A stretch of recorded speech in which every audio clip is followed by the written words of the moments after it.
C'est un fou de musique, un fou de rock, un fou de tout, pourvu que ça chante et que ça joue. Bonjour Christophe Comte. Bonjour. Alors là, évidemment, il y a les victoires de la musique, on célèbre la musique. Mais alors vous, avec Universal, la célèbre maison de disques, vous avez fait une collection, vous êtes ressorti une collection absolument dingue, des pépites de la musique française qu'on croyait avoir complètement oubliées. Mais c'est quoi cette collection Pop à Paris ? Alors Pop à Paris, c'est une collection qui date d'il y a 20 ans à peu près. C'était en 2004. C'était un garçon assez incroyable qui s'appelait Jean-Pierre Hay, qui a disparu malheureusement, qui s'était décidé à descendre dans les caves des labels Barclay, Mercury, AZ, pour en faire remonter des tas de chansons qu'on n'avait plus entendues depuis, donc essentiellement des années 60, pour traiter de cette première version des C'est-à-dire des chansons, comment on pourrait dire, un peu psychédéliques, un peu oui, style pop, anglais voilà, disons tous ces... alors il y a quelques personnages très connus de la pop française, les Gainsbourg, les Paul Naref, etc. Et tout un tas d'inconnus qui gravitaient à l'époque. Vous savez, c'était un concours où il y avait énormément de participants et très peu d'élus. Donc tous ceux qui sont restés un peu en cale sèche, on a quand même des traces. Quoi, des petits bouts de 45 tours, on voit des pochettes. Oui, voilà. Ça donne ça, regardez, ça y est, voilà. Il y a combien de volumes là ? Alors il y a 8 volumes, dont un volume consacré spécialement à Eddie Barclay, parce que cette année c'est les 70 ans du label Barclay. Ouais. Donc on a fait ce volume. Regardez-moi ça, c'est Eddie Barclay avec une de ses épouses. C'était la maison de disques de Eddie Barclay qui publie. Alors là, écoutons-le, ça s'appelle Les Fleurs de Pavot. Ça s'invente pas. Écoutez ça. Pourquoi l'amour à deux ? Écoutez.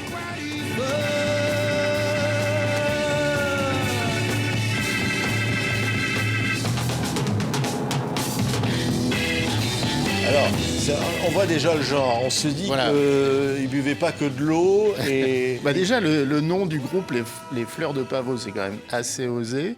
Et pourquoi l'amour à deux ? Donc ça sous-entend pourquoi pas à 3 ou à 4. Donc quand même, on est quand même dans les années 60. Un truc de fou. Avant 68, et il y a quand même déjà des choses assez licencieuses dans la pop française. Alors à l'époque, ça passait à la radio. Oui.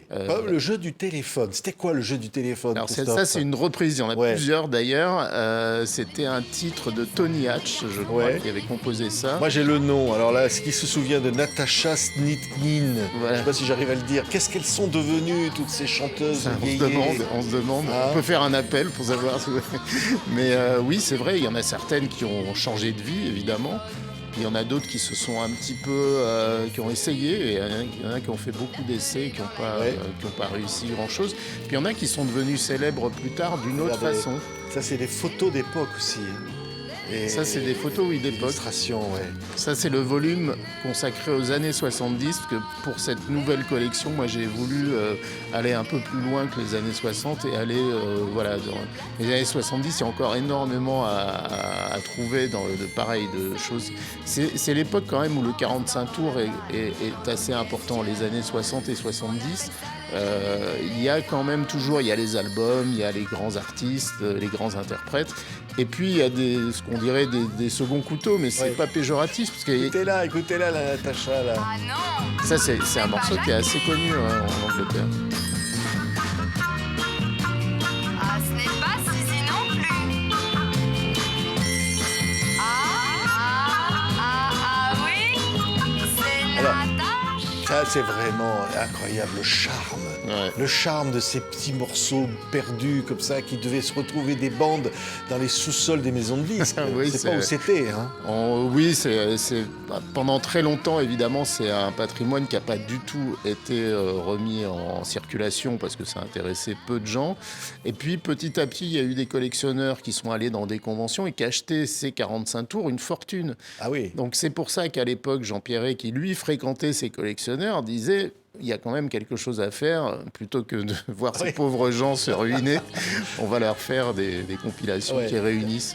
Là, j'en ai encore un. Les Fizz. Je se souviens de ça. Le morceau s'appelle Un enfant super 4. Ça s'invente pas, on ne sait pas ce que ça veut dire, mais bon, écoutez.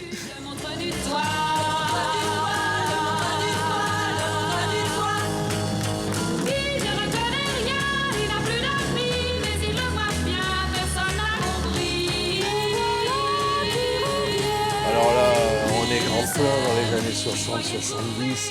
On est vraiment la pop à Paris. Alors, il y a des morceaux un peu qui annoncent la libération, comme ça. Ouais. Un volume entier qui est consacré. Là, on va entendre Pierre Vassiliou qui chante L'Oiseau. Alors, Pierre Vassiliou, on se rappelle qui c'est celui-là, bien sûr. Mais là, c'est encore des petites pépites qu'on avait oubliées. Oui, parce que Pierre Vassiliou a eu 2 carrières, disons 3, mais une première carrière un peu de chanteur, un peu carabin. C'est-à-dire c'était vraiment un chanteur un peu commis de troupier. Et dans les années 70, c'est devenu un chanteur qui a fait des choses absolument extraordinaires en mélangeant beaucoup les musiques du monde, les musiques africaines, les musiques brésiliennes. D'ailleurs, qui c'est celui-là? C'est une adaptation d'un morceau brésilien. Et il a écrit des chansons qui sont pour le coup, pour certaines, assez licencieuses, qu'on ne peut plus écouter aujourd'hui avec la même oreille. Mais c'est un artiste qui, pour le coup, je trouve, a été très négligé par rapport à ce qu'il a amené à la chanson française. L'originalité, écoutez Pierre Vassiliou. Je me dis que le bonheur n'existe que dans l'amour fou. C'est vrai, on dit que les fous ont besoin d'amour, comme on dit que les chats ont besoin du lait.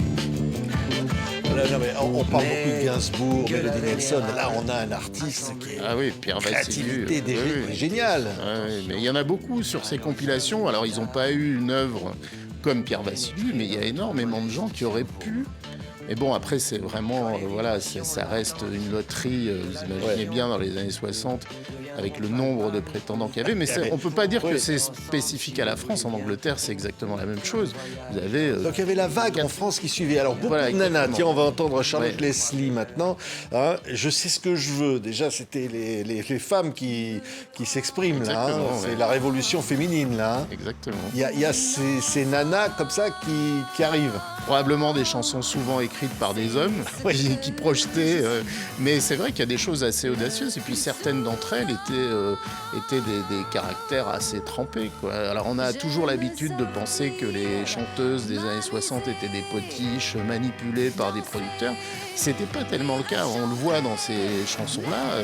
On leur fait pas chanter n'importe quoi. C'est-à-dire qu'il y a le précédent France Gall avec Gainsbourg, mais il y a énormément de choses qui sont au contraire très assumées dans Ouais, ces mais chanteuses. quel dommage. Écoutez ça. Quel dommage qu'on l'ait oublié. Ouais. Écoutez. Ce n'est pas un jeu.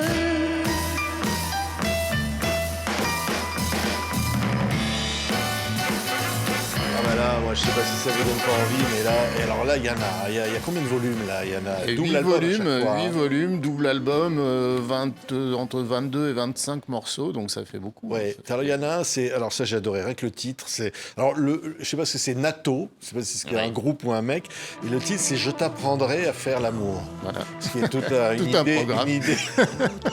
une idée de chanson, hein.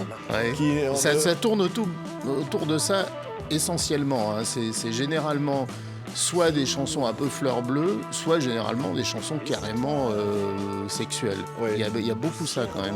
Il y avait ça. Mais alors du coup, un titre, et puis Nato, on l'a plus jamais revu. Hein. Jamais, non. Ouais. Bon, ça fait partie de ces gens, c'est des ovnis. Hein, mais d'une certaine manière, moi j'en ai redécouvert énormément. Hein, parmi celles que j'ai sélectionnées, je les ai trouvées par hasard, sans trop savoir de qui il s'agissait. On a lancé des pistes. Généralement, on a retrouvé des vieux contrats, on a contacté. Il fallait les chercher, là, les Oui, contrats et tout c'est-à-dire ça. que. Et alors, c'est- il y en a qui peut-être ne sont plus là. La Probablement, il y en a famille, un certain nombre. Il y a des gens connus. Hein. On a cherché des morceaux, par exemple, moi j'adore, par exemple, Éric Chardin. Je trouve que c'est quelqu'un Ouais. qui est totalement sous-estimé parce qu'on connaît Oui. Stone et Chardin. Mais là, sur ces compilations, on a Stone d'un côté, Chardin de l'autre. Et on voit que alors, Stone, elle a fait beaucoup de reprises, mais Éric Chardin est un compositeur incroyable qui a fait oui. beaucoup de choses. Mais est-ce que les gens qui connaissent Stone et Chardin, L'Aventura ou Made in Normandie connaissent ces morceaux-là? J'en suis pas certain. Mais Christophe, il y en a un, par exemple, un ovni, Ronnie Bird. Ronnie Bird. Ronnie Bird, on va entendre ce morceau qui s'appelle Chante. Et là, on a un type qui a cartonné à un Ouais. moment donné. Et alors, L'hiver, c'est tout très ça, étonnant avec. disparu de la circulation, ça a pas Alors, duré, hein. lui, il est toujours vivant. Il habite à Bordeaux. Il a été un moment preneur de son à la télé. Et Ronnie Bird, c'est un cas un peu particulier. Il est présent sur quasiment tous les volumes parce qu'il a quasiment fait que des morceaux extraordinaires. Mais c'est un type à un moment qui a pas, il était vraiment pour le coup incorruptible. Et il n'a pas voulu faire n'importe quoi. Il s'est arrêté au moment où on lui demandait finalement de faire des choses qui lui plaisaient pas. C'est un Mods à l'origine. C'est vraiment quelqu'un qui aurait dû naître en Angleterre. D'ailleurs, il parlait très bien anglais, contrairement aux autres. Et il a fait cette carrière un peu météorite, mais qui reste quand même pour les amateurs de rock français des années 60 une sorte de modèle. Alors, s'il nous entend, Ronnie, Écoutez, on l'invite sur ce plateau. ben, Ronnie, je ferai passer le message. ah, faut passer le message, Ronnie Bird. On ne le voit plus. Tiens, et alors, il y en a une autre. Tiens, j'en ai trouvé une. Chantal Kelly. C'est pas Christine Kelly. Hein. Non, C'est heureusement. Chantal Kelly. Avant Chantal. Christine, il y avait Chantal. Voilà. Et là, c'est une chanson qui s'appelle Notre prof d'anglais.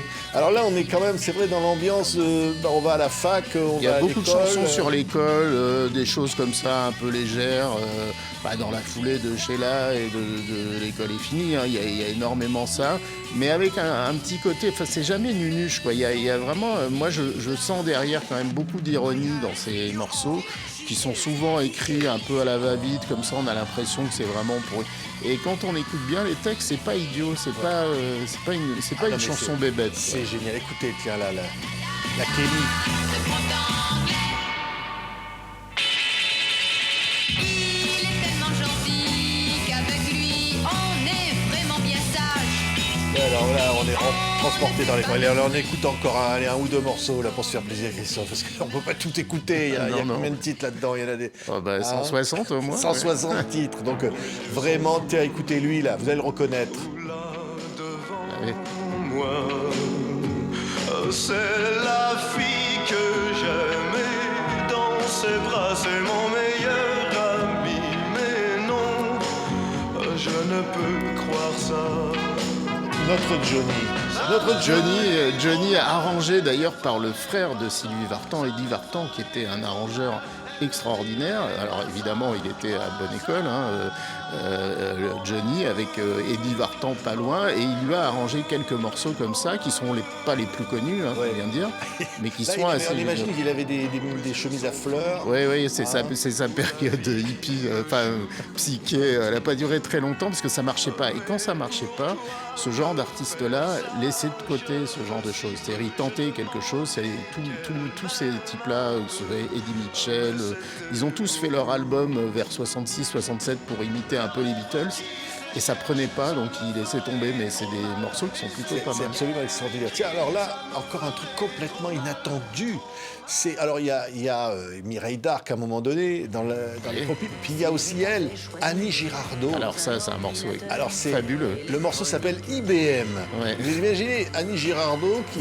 Ah bon, elle parle plus qu'elle chante, on va dire. Hein, mais- Ouais, mais cet album qui est très très beau, qui est sorti en 67 de Annie Girardot, elle chante aussi très bien.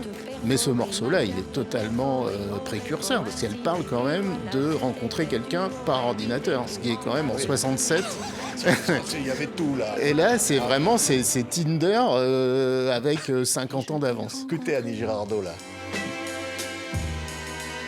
Loin des machines, loin des usines, Oui. Après, ça va loin des reprendre. techniques électroniques. C'est le côté Nous romantique étions de bien la chanson. Ouais, faits. ça dit, c'est vrai ce qu'elle dit. Ah, loin des usines, on était bien, tout ça. Mais bon, il y avait l'IBM. Voilà, Ah, il y avait l'ordinateur l'ordinateur. qui arrivait. Moi, je savais même pas qu'en 67, il y avait déjà des ordinateurs. Enfin, il y avait des ordinateurs, mais je savais pas qu'on pouvait imaginer rencontrer quelqu'un par ordinateur. Ça me Ah. paraît être de Voilà, la regardez, science-fiction. Voilà, je vous les remonte encore parce que c'est vraiment magnifique. Puis on va entendre ça. Ça, c'est un classique, ce morceau-là. C'est psyché rock. Hein, et c'est Pierre-Henry. Pierre-Henry avec Michel Colombier. Michel Colombier, le grand arrangeur pour Maurice Béjart. Pour le coup, ça, c'est une matrice d'un morceau qui a été samplé, recopié par des tas de gens, mais alors vraiment jusqu'à aujourd'hui. C'est des gens comme Fatboy Slim en ont fait des remixes. Ouais. Enfin, c'est Vous appelez les Hyper Sound. Ouais, c'est le nom qu'ils avaient trouvé pour faire semblant que ce soit un groupe, en fait. Écoutez, non, mais ça, c'est incroyable.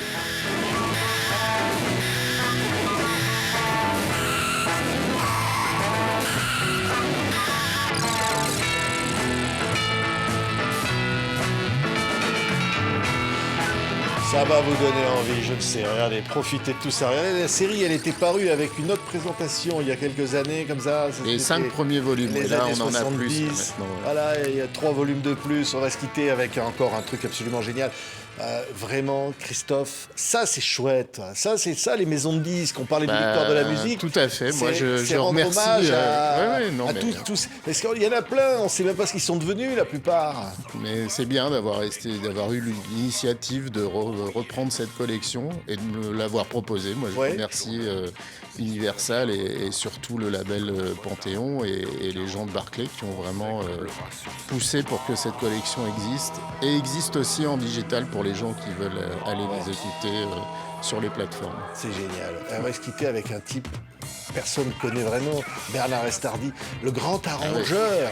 Il a arrangé tout, la musique de la variété française de Carlos, Gérard Lenormand, tout Je le crois monde qu'il passé. pesait 400 millions de disques, Et Estardi. c'est Bout grâce à à lui bout de qu'on tout ce qu'il avait le produit. son de la musique, Ah, des tout à fait, tubes oui, des années 70, c'est lui, c'est Bernard ouais. Estardi, qui était un homme de studio, qui avait son propre studio et puis qui jouait aussi. Oui, qui faisait des albums. Moi, je l'avais interviewé. Et cet album-là que j'adore, qui s'appelle La Formule du Baron, il m'a dit, ça, je faisais ça quand il n'y avait personne dans le studio, je faisais un morceau. Et c'est un titre, c'est un album qu'il faut redécouvrir, qui est un vrai chef-d'œuvre. Merci Christophe. Alors, regardez les pochettes, on se dit, mais qu'est-ce qu'elle est devenue, elle, tiens. Alors, C'est ça, les années 70. hein. pareil, on peut On lancer un l'embrasse appel. si elle nous entend. On l'invite aussi, on viendra la retrouver. Il y en a plein comme ça. On se quitte donc avec Bernard Estardi, Sister Charlotte Abbaye. Ça, c'est. Voilà. Je On sais sait pas, pas, oui. on sait pas ce que ça veut dire, mais c'est comme ça. C'est Pop à Paris. Christophe compte pour saluer les pépites de tous ces artistes incroyables de la variété française qui nous ont fait rêver. Merci Christophe. Merci Patrick. Historienne, Sister Charlotta. Sister Charlotta, yeah.